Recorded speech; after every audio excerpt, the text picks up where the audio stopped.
What's up, guys? This week we talk about the perils of networking events, a wonderful dinner with experience camps, and how I proactively killed my joy for a day. Check it out. What's up, everybody? Welcome to the Studios podcast. It's me, Dale.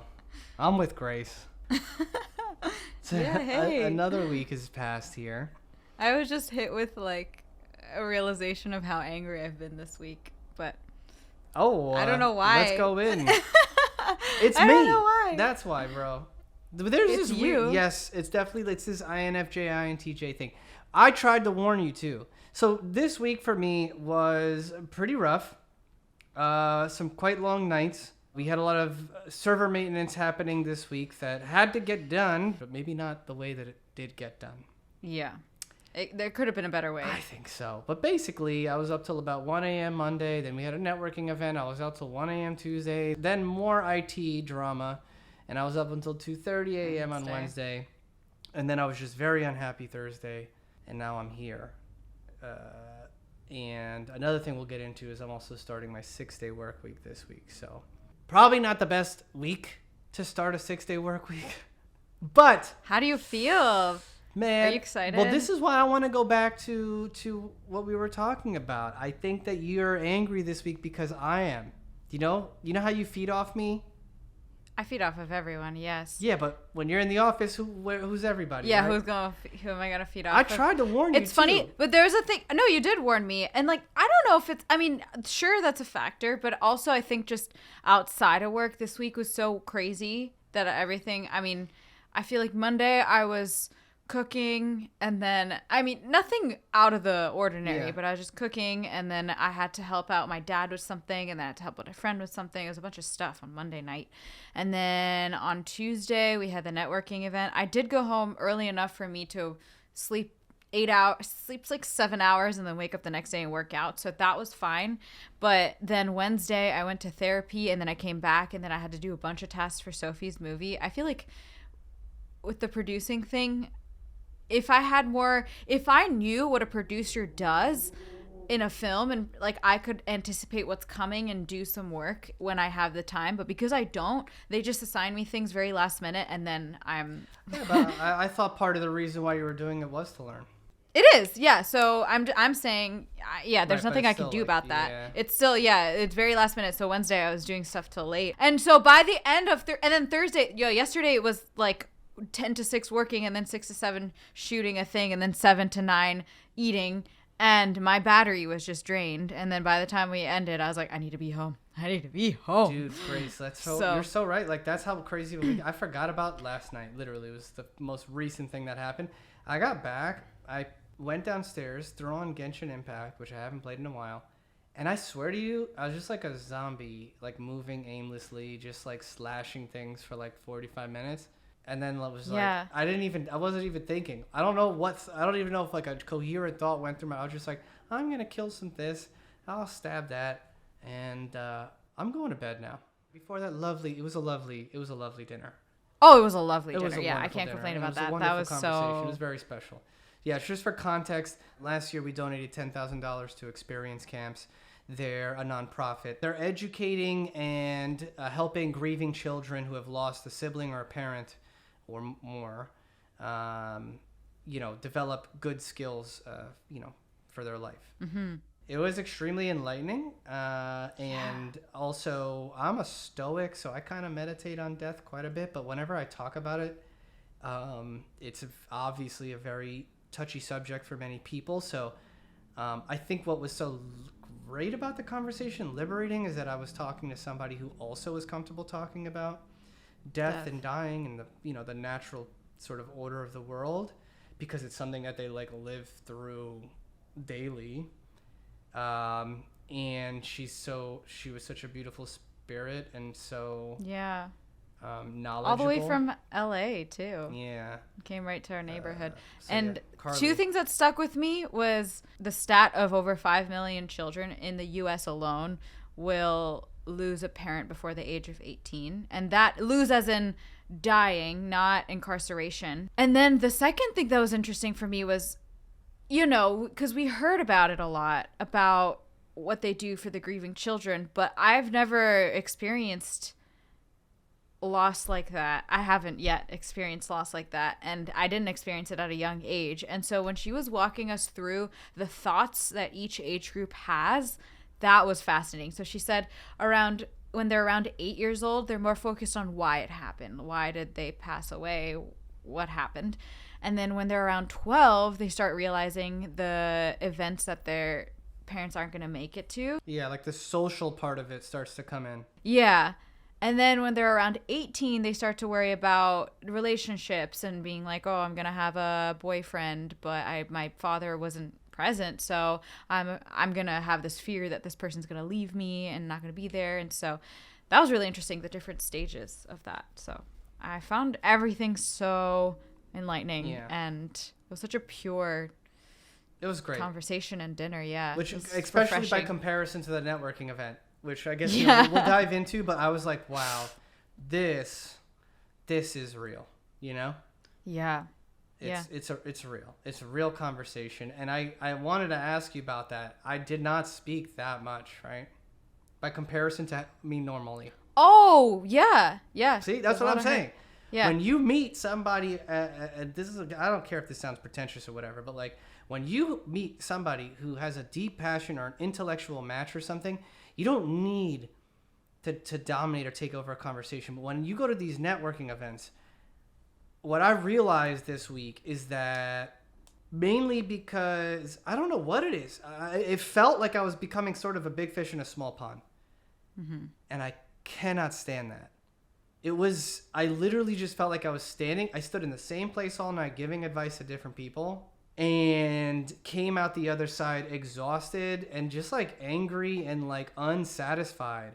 And I think it's because there was no match. There was nothing I was learning, you know. It was a really eerie thing. Not that, I love helping people. Don't get me wrong. Obviously, I'm a business owner. HR is mostly what I deal with anyways. But I guess I was like, you're not at my company. So why do I have to, really, you know what I mean? And I think what's frustrating, and again, this might just be my personality, but it's like I see the same patterns. So I end up repeating myself. It's literally just like a revolving door. I think I'm yearning for something that's fresh and real and different. And so I think that's when we had that conversation about somebody in a different field that was still and she's very knowledgeable and seemed very self-aware, aware of the therapy that she needs, aware of, her relationship with her wife. Oh, no, we're talking about the experience camp. Yes, I'm just talking about the difference in conversation. Mm-hmm. And that she had no resistance. I said, oh, we're trying this YouTube thing. Oh my God, that's cool. Tell me about it. Not like, oh, really? What about like the old way of making movies? You know?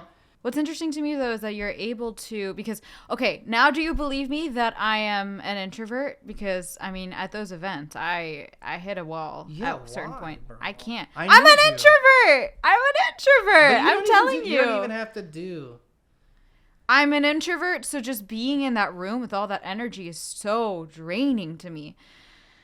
It really takes it out of me. You've seen it a few times with... You were really quiet on Tuesday. I'll be honest. More than I thought. I was quiet around you, but to be fair, I was having a lot of separate conversations with other people. So I wasn't just silent the whole time. There was that one guy who kept bringing people over to you, actually. What was that guy? Yeah, because I pronounced his name Siraj. I pronounced his name well. And I was like, is that a hack? I realized, because I like asking people to spell their names, and then that gets engagement. And then if I pronounce a non-American name well, they're like, oh, that's so true. So then he got into a conversation. He's like, where are you from? How do you know how to pronounce that? I'm like, I don't know. Got him. But, that might be a hack. So that was fun. Wait, what was I going to say about that, though? Yeah, I hit a wall, basically. And, I can learn to be better. I will, your introversion and extrovert, it literally changed with the passing wind, Grace. I would say it changes with the menstrual cycle, so I think it's pretty predictable. Oh, man. You got to pin that shit up on the wall. I just thought of that. I actually never connected menstruation and introversion, extroversion, but that might be it. I'm sure it's a thing. I do. I would not be surprised. your hormones, your literally chemicals are changing in your body. I would not be surprised if it had an effect on just how much energy you wanted or were drawing from people, for sure. Yeah, that's an interesting one. Yeah. I gotta check my menstruation cycle too. I think it might be having an effect on me also. Grace and I now have a running joke. I don't know if this is probably a good cut for the podcast. That if I was a woman, our cycles would definitely be sunk by now. I think we're starting to get ESP probably level with some of this stuff. But yeah, we were out all week. And what I was gonna say is I'm impressed that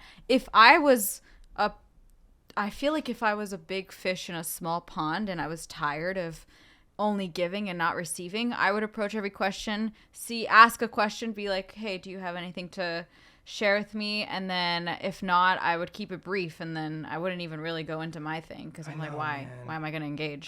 But then I'm like impressed that you're able to engage every time, which is why I'm like, maybe you're more extroverted than I am. There is no way. Yeah, that's not a comment. God, you could say it out loud. You could laugh at it, but there's no way. It's just I'm obsessed. I have an obsession, is what it is. With things that I'm passionate about. So, like for example, when I'm going to those places and I hear people talking and they all have the same question, like, how do I build my audience or whatever? I'm like, I have the answer, crystal clear. Top of the funnel, short form content. Mid to lower funnel, long form content. Do it for 5 to 10 years. And and just get better at it, right? Basically, it's literally that. Pick your niche, top of the funnel into mid funnel, do it for a long period of time, get better skill wise, which there's a lot of ways to do that. Read books, watch other videos.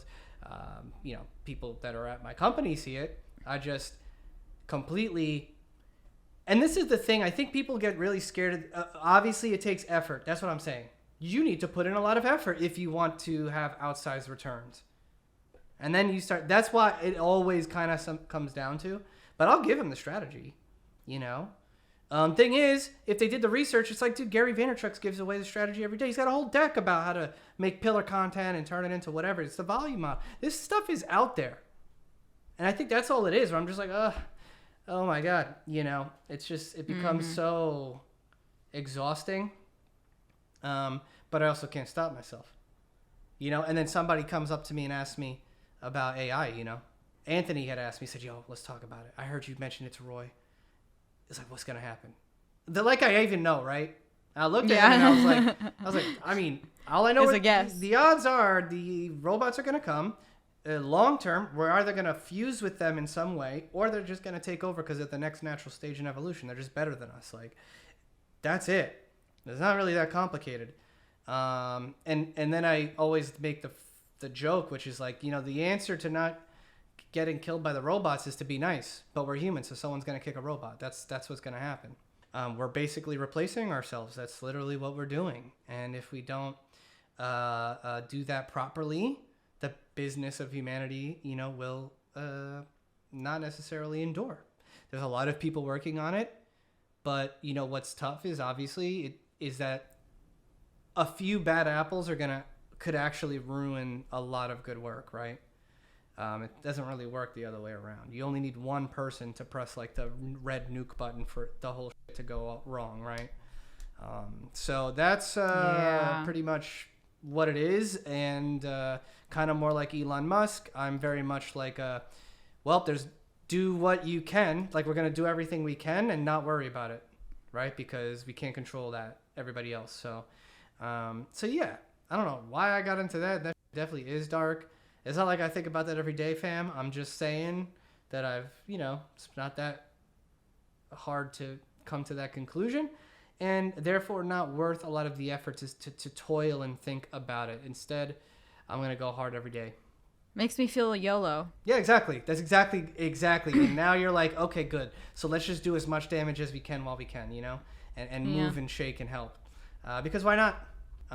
Okay, so of course Tuesday, it was like the syndicated in Brooklyn is legit though. If anyone's ever been, it's a lot of fun. It's a really cool venue, and we did meet cool people. The totally. International people are really interesting, for sure. And I did want to say that I think maybe the coolest part of it is that I'm a real New Yorker, and he's from Long Island. So I don't know about that. I grew up in the suburbs of New York. It's like fine. I was closer to New York City than you were. But okay. You're not from New York. I know you want to be. Like, it's okay. You know, I understand why you have a lot of this resentment. You know, dude, if I was born in Jersey, I would hate my life too. I'd be so upset that I was born just outside of New York. Wow. That's how much I love New York. Extrapolated You to know? I would hate my life. Okay. Point is that, ironically, you don't meet anybody from New York in New York. Yeah. And so it's kind of, that's the one thing that's fun. And it kind of does stick out, you know, because we kind of are a little, I guess, aggressive or something, whatever they call us New Yorkers, where, you know, we're fast. So that was an interesting thing. I really just met a bunch of international people, right? We had Russian, Israeli, Kyrgyzstan, Australia. India. Yeah. India. So, yeah, wherever Roy is, you know, Turkish, Argentinian Jew, right? Like, so you got a lot of that, and that's fun. Ramphis, homeboy Ramphis, he's the only guy. He's a New Yorker too, you know. Grew up nearby me, actually, in Long Island. So that is... Oh, I didn't know that. Yeah. So that's, you know, that was sort of the businessy side. I will say the biggest thing to take away from that I was telling you, like, really, I need more practice. A lot more practice. Me too. It's with your unfair. voice. With my voice. My voice was dead the next 2 days. My voice is a big one. How to be, quote unquote, seductive in the Robert Greene way. Like, I feel like I'm really, you know, I can be a close talker because I'm trying to be clear, you know, and I'm realizing, like, those events, really, you want to actually just be, you want to be seductive, right? You want to be able to lean back, draw people into you, keep a layer of mystery. It's just first impressions and stuff. Yeah. And it's so counterintuitive to, like, who I am. And I need to really work on what that game is. So I felt like that was the big takeaway, was like, okay, this was the beginning of me kind of recognizing, more trying to build awareness for what's happening and versus what I want to happen at these kinds of events, and how to best, you know, I need more practice, straight up, was the big takeaway. Monday and Wednesday was, you know, a lot of server stuff. I don't think it's really worth going into for the podcast, other than that, you know, if you're running a technical business, you have to make sure all that's buttoned up. And it was kind of, if I was working under the conditions that my editors have been for the last few months, I would not have made it. I don't know how they made it. Me neither. Honestly. Gosh. But as in the conditions, as in very slow and laggy, right? Yeah, we're talking about techie stuff, not. Yeah. That's a great distinction to make. Yeah. We're talking about their technical working conditions, not like their, you know, the people side. Yeah. Yes. It was also one of those things where, like, the fix ended up being remarkably simple once you figured out what it was.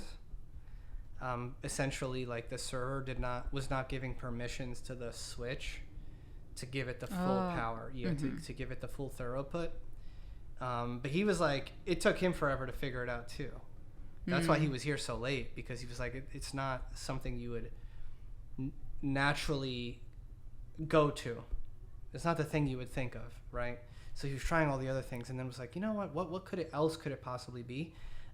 Did a great job of deducing, did figure it out, and in doing so, ended up actually really holistically making the system a lot better and smoother, right? So, so that was, I think, good overall. But man, you know, I will say though, I'm down. Techie week. I'm down to throw down. So, like, he called me at 10 p.m. was like, "Can I come over?"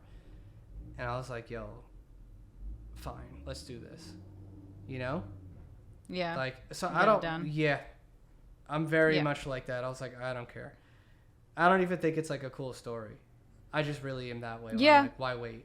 No, you can do this now. Yeah. Let's do this right now and get it done and move on to the next thing. I think you know that about me, Grace, considering I'm always just like, no, now. Or like when I'm in the middle of something and you try to change, I'm like, no, I'm getting this done now. And then we'll do the next thing. It drives me. Yeah. That's so counterintuitive. I mean, it works because you're like that and I'm not. I mean, I can not be like that and I can go from one thing to another. but it feels so counterintuitive for me because anytime I'd be like, no, I want this now, my parents would be like, no, there's no way. And then the more I asked for something, the more it's like, no, we're doing this other thing. So I was like, okay. So I'm used to like jumping everywhere. So it works. Yeah, it works. I don't know exactly. It's not like maybe it's a productivity hack or something, but I'm definitely pretty single-minded, you know, so I always say at the company. I also know that it's like a male brain thing in general about, have you heard, like, there's this like analogy, I don't know if I'll get flamed for this. I feel like I mentioned this to my mom and she got upset, but male brains, there's many cabinets, but you can only open one cabinet at a time, and then you can really go ham in one, versus women. It's not even cabinets. It's more a spider web of thoughts. That's why they like go everywhere. I doubt that's men and women, but I definitely think it's probably personality type. Maybe. Yeah. Of course. Okay. You know, but if there is a question left unanswered, this is something that we've been talking about recently, Grace and I. For me, if there is if I'm in any kind of relationship, you know, coworker, anything where I feel like there is an unsaid or unfinished or you know, do they like me or not? I really struggle to be in that space. The moment, even if it doesn't go my way, even if it's like the worst case scenario, the moment that I at least know, all the pressure is relieved, and I don't think about it nearly as much. It's really, really interesting, and at the company, that never happens because our culture is so transparent and we just did. I'm in the middle of doing quarterlies. We just tell each other to our face what we're thinking. You know, I actually had one of my employees tell me how much better their department's running now that I'm not in it, which was hilarious in the moment, but also very thoughtful. And I'm really glad that we discussed the reasoning why that might be. You know, I mean, they weren't saying I don't like you. It's not like, it wasn't personal, right? Either, but like, even if she did, I was fine with that. I did have another employee say that they were struggling with me, the person, and yeah, my solution was great. Then I'll remove me, the person, and I think they're much happier now, you know, and stuff like that. So yeah, we were talking recently about that, how your thing is the anxiety comes from not knowing, and then the security comes from knowing. Mm-hmm. Versus me, I find safety in when I'm saying I don't know and someone's asking me something, I say I don't know. That feels safe. When I actually tell someone what I think, then that doesn't feel safe. So it's opposite. Which it makes sense for your personality because you derive a lot more of your value from like others, whereas my value is entirely based on what I think about myself, and I'm the harshest critic. Do you know what I mean? But it's interesting because if it derives from what you think of yourself, why do you keep pressing when you don't know what someone else thinks about you? I think this is really interesting because you're right, but it's also not, because it doesn't matter if they don't like me or if they do like me. I just want to know, so I don't have to think about it. I think it's because I feel like it's a game always, and I'm just like, when can I just be myself or something, you know? Like, if they don't like me, great. If they do like me, great. Or whatever it is. I know. But then why does it matter even to know if it doesn't matter? Girl, that's my question. Great question, man. I think for me, it's probably because there's time and effort required into everything. So when there is no answer, it's like how much more time and effort is required to get one. I think that's maybe what it is. And it does feel like a game of sorts, you know, for a lot of these kinds of things. And I don't know. I think for me, I'm more like I'm playing out the course of events and the he said, she said, and the whole nine. I don't have a good answer here because like I said, once I know whether it's good or bad, it's not like I'm sitting there thinking, oh, why don't they like? I know. I'm like, okay, good. I know. Now I can move on and do something about it. I think maybe that's what it is. I feel the lack of agency, and I'm somebody who is a bit of a control freak. Regardless if it's highly not in my favor, I need to know that I can do something. And I think that's partly comes back to when we're talking about these networking events that, you know, learning makes me feel like I can do something. When I don't learn anything, I'm just like, well, what did I get out of that? What do I do from here? That feeling is the one that's the hardest for me. Wasted time. Yep. Let's jump into your perspective on things. You did some more shooting this week. You were talking about being angry.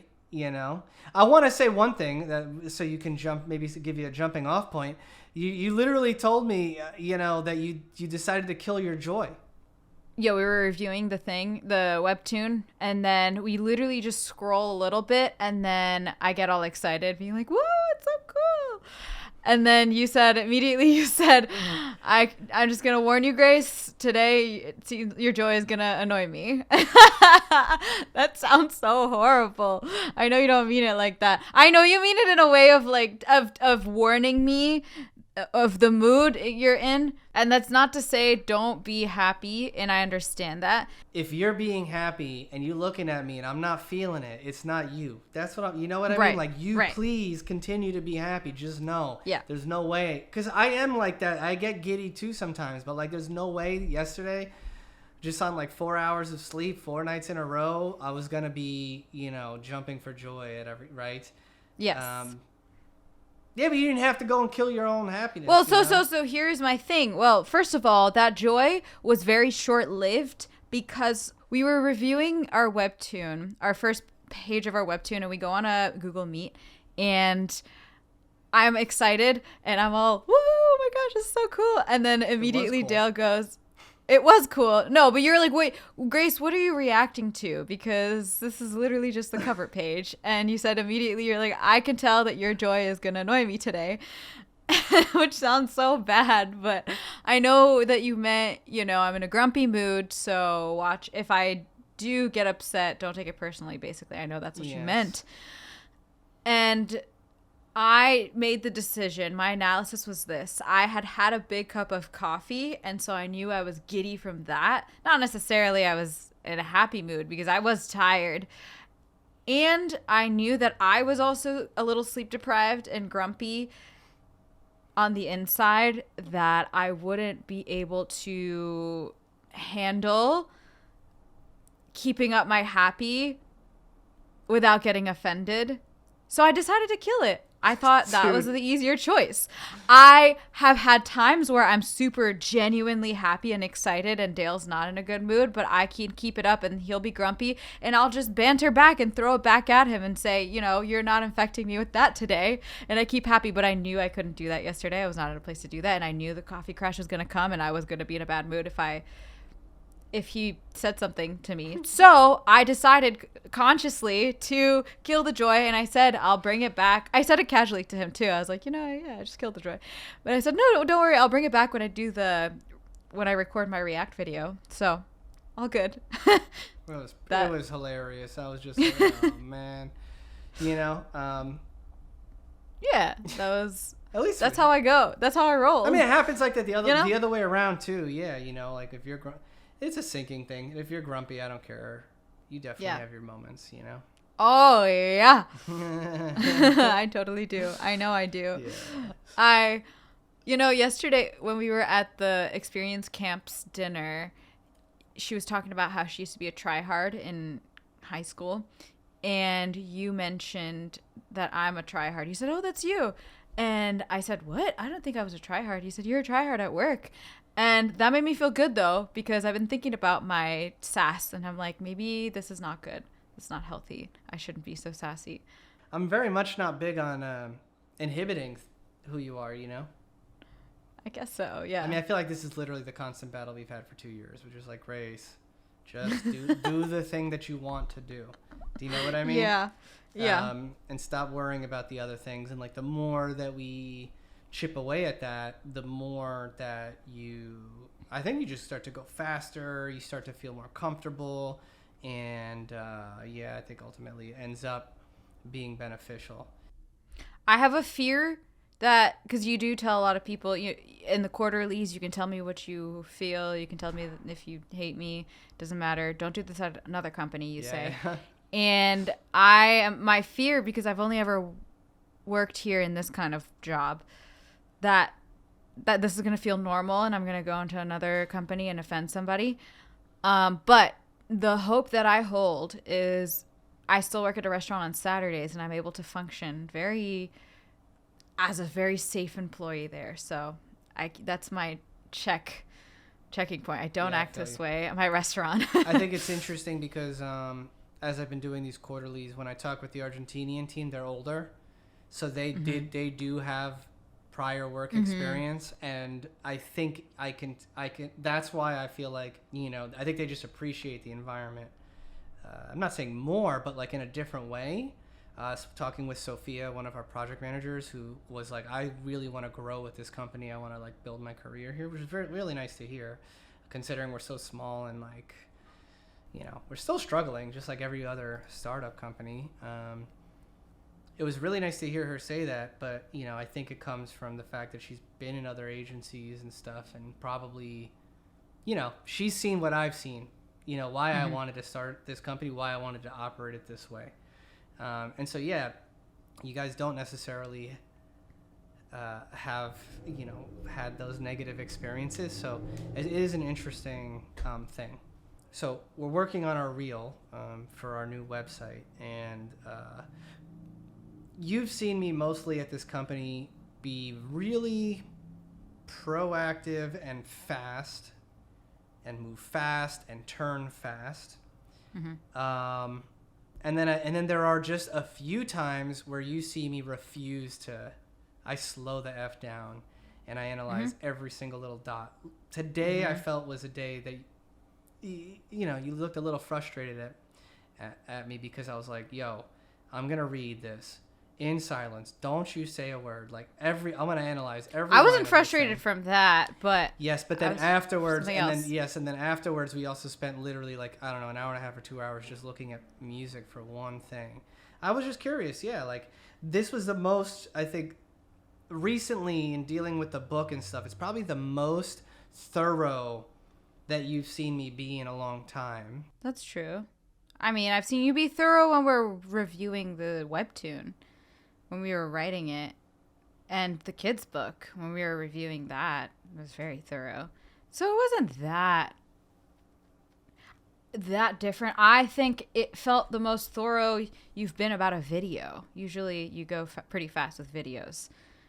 With all of the writing and visual comics, it's been faster. But yeah, it was interesting how in depth we went. We went through every single one of your videos from your past. I just got frustrated when you started looking at your family photos. I was like, this is not the time. But otherwise, I understood. That was literally like 30 seconds of the whole thing. Yeah, but easily could derail. I know you can go into the weeds there, man. So.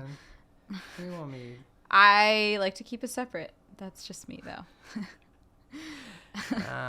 There's a time for that. I like saving up my dopamine hits like that. I don't want to. I see something like that, I'm like, ooh, I want to look at these pictures, but I'm gonna do it later. Oh, save my dopamine hits for later. You're so weird, but I mean, so am I. Either way, it was a day of. It was we've been really narrow.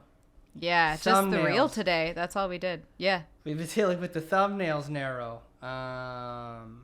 It's been a really detailed experience recently with the reel, with the branding, with it's a very different thing.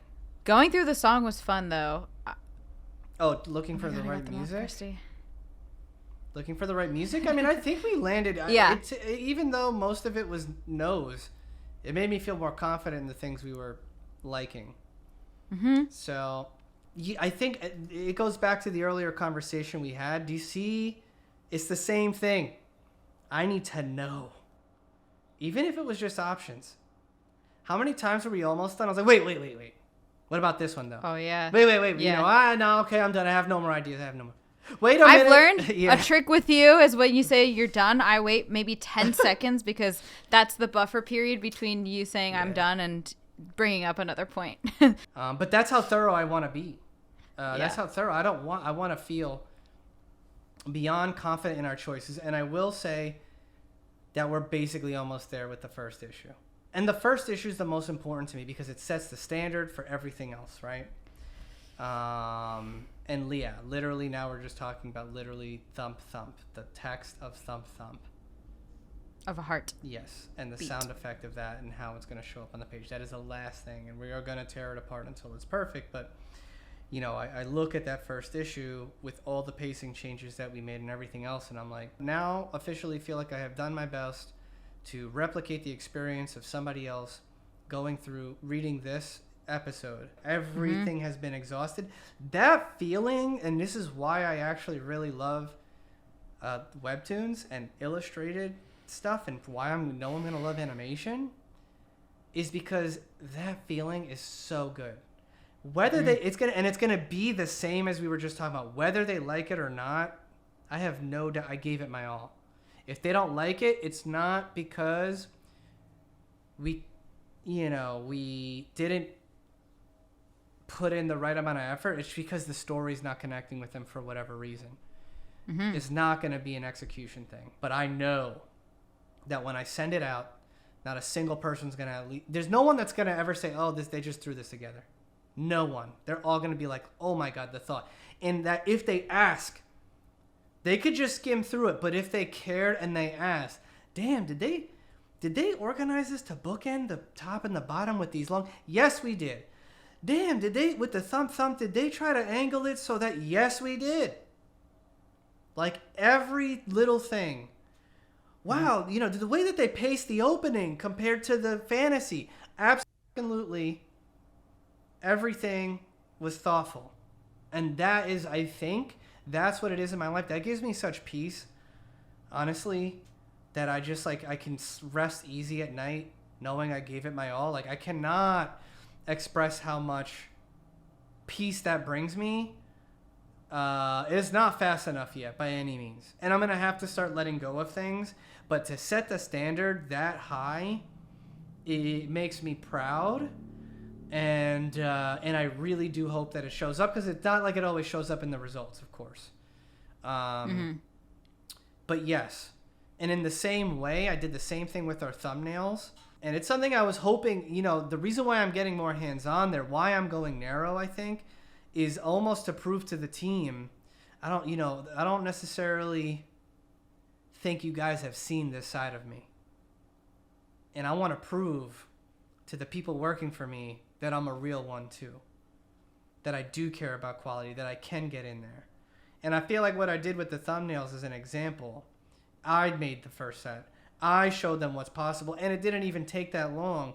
I kind of hope that it proves to everybody on my team who's like, oh, it's going to take so long. Oh, I don't know how to do it. That it's not. They're very capable of getting there too. Now we're getting narrow. We're talking about your performance. What are you thinking about the next time you're going into these videos? To diversify my reactions, to not be mean, to not have mouth crust, to be comfortable being authentic and trusting that my reactions are entertaining, because it feels like I'm not doing anything. And I feel the pressure to do something, to react a certain way. Just throwing little tidbits where I can. Finishing my thoughts, because sometimes I start them and I cut myself off thinking it's not entertaining. Yeah. Those are some things I've learned. See, those are like that, and that's kind of the thing. There's like a million things that you can do, right, to improve. Yeah. And I kind of coming back to it. That's why it's like I want to get in the dirt. I want to show to my team what I mean when I talk about applying effort, when I talk about puzzle piece storytelling, when I talk about asking the right questions. And we'll sit in there. What else did we have? There was one other thing we had a long ass debate about. You know what it was, Grace, that I'm recalling? Debating the language to show them in your anime react videos. And right, so I'm going to react to anime videos, and we were deciding if we should show the anime in English or in Japanese in the video on YouTube. Just to be clear, because I'll be watching in Japanese. Right. Yeah. You're a native speaker. You would be watching in Japanese. Yeah. But the audience are English speakers, and if it was only in Japanese, it would probably, it would hurt that audience experience because they wouldn't understand it, right?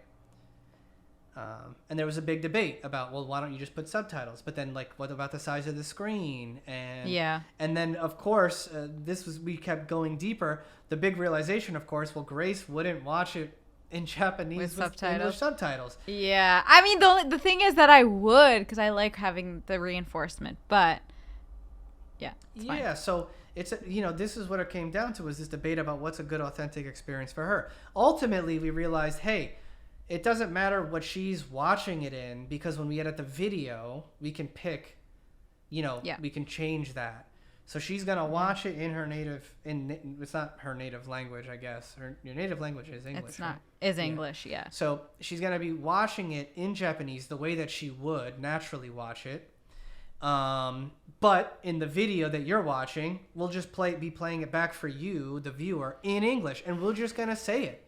Put a little disclaimer, pin a little comment, and I actually think that's the right way to do it, because it's the most authentic. Because the difference between what she's doing here versus her sub versus dub content is she's reacting to the story, not necessarily the way that they translated it and the way that they're performing it. And so I think that it's two different things, but like I think it took us like 45 minutes to get there. But when we got there, not a single person in the room had we were all like, yes, this is the right answer. Yeah. And so it's definitely been a week of like reinforcing some of our values. And I think it's just like coupled with me realizing again, like the world is not put in that level of effort. And that's why I end up repeating myself to people, because I'm just staring at them like, you aren't going to do what I'm saying. You're not going to put in the effort to do this. And it's all talk. And it's sad because I don't want to be cynical about it. It's just the reality. That's it. Just most people aren't going to put the work in. Someone's going to kick a robot, Grace. That one gets me every time. Picturing someone kicking a robot. Someone's going to kick a robot. It's very sad. Yeah, it's going to happen. So yeah. Let's take this bad boy home on a positive note. Yeah. Hit us with the pro tip. I found a work tip for all of you service providers out there in food services. Food service. But I bet it could work in other places if you think about it. Just the idea is that if you give somebody something, they're more likely to want to give you something back. Okay? And this was from an Alex Hormozy video where he talked about tipping. And basically said that a study was ran about servers, and there's the leaving the check, okay? But if a server put a mint on the check, they were more likely, I think it was like 7%, the average was a 7% increase in the tip. And if they left 2 mints, it was over 10%. You said 2%? Okay. For 1 mint, and then 10% for 2 mints? Something like that. Which is wild. And then he actually had a third thing, Grace, which is the next level, okay? Which is you drop a mint on the check, right? But then you personally come with a second mint and put it there. Wow. Yeah. That makes me want to, because we don't have mints at my restaurant, but it makes me want to experiment with buying a big bag of mints. I think it'd get paid off, right? At that point. I feel like you of could course pay it off would. a bag of mints. Yeah, girl. Yeah. That's cool.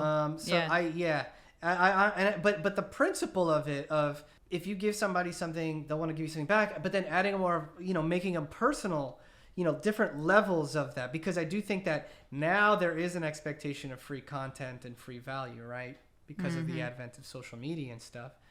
But if you can get in person and find ways to do that, beyond, more meaningful than just swag, I think that you're creating that kind of a connection, which is really an interesting thing.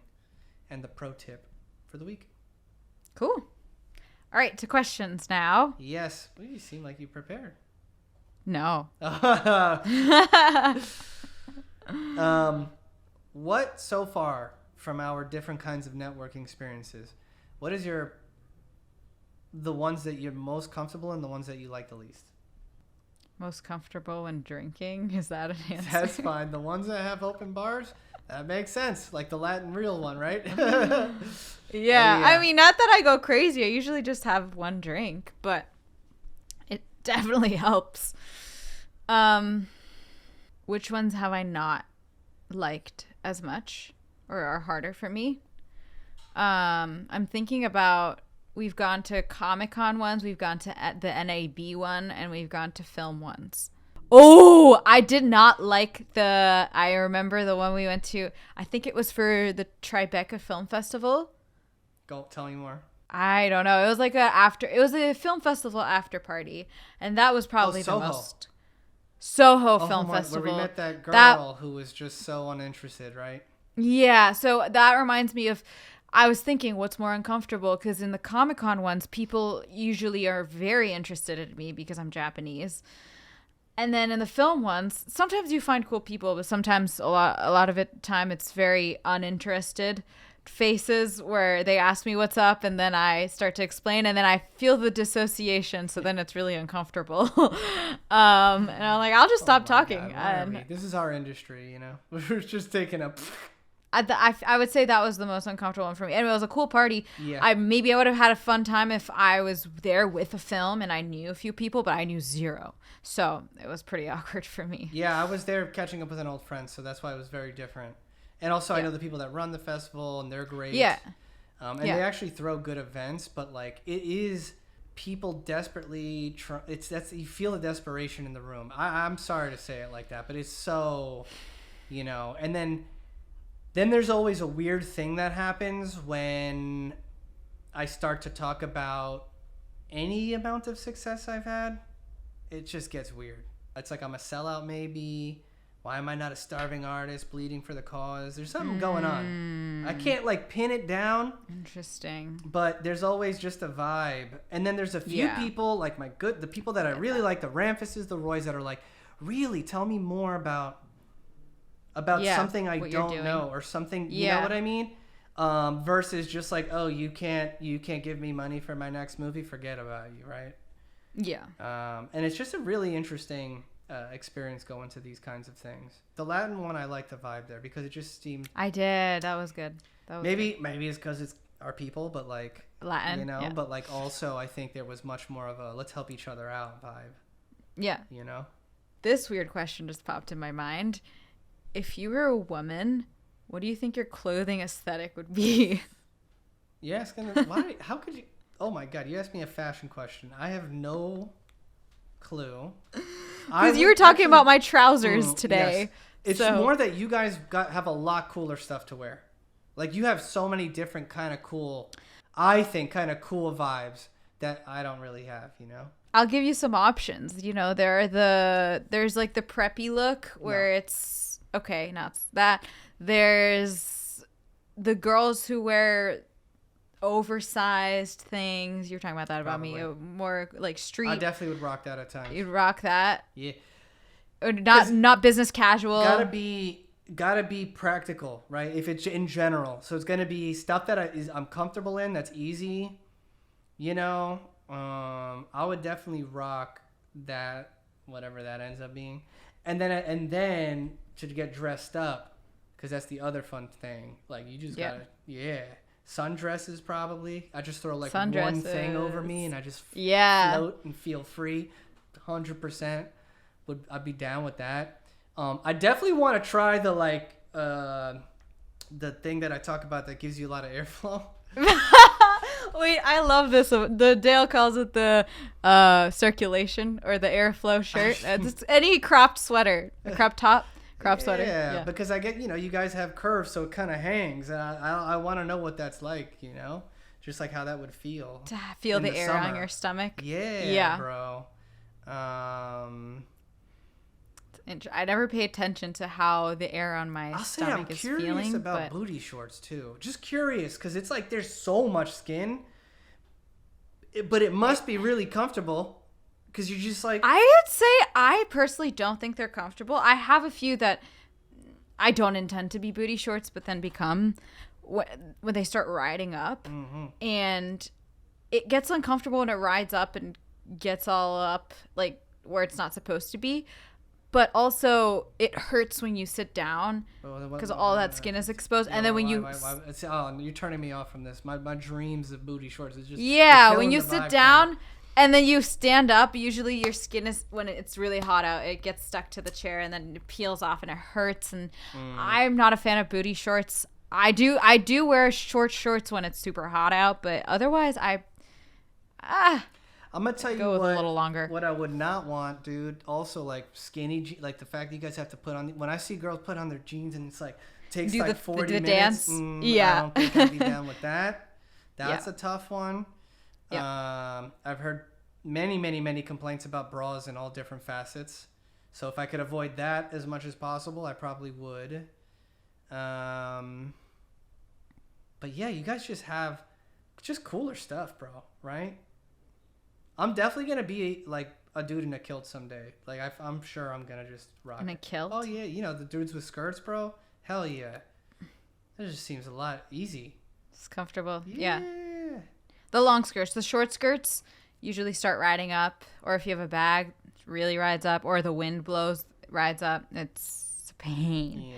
But yeah, the long skirts are nice. Okay, cool. Practicality. What an oddly satisfying Question? Yes. Cool.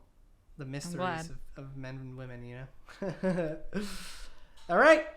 Well, guys, that'll do it for another week. Thank you so much if you made it to the deep end with us. Don't forget to like and subscribe. And as always, work hard, be nice, and keep changing. Thank you so much. We'll see you next time. Have a good one.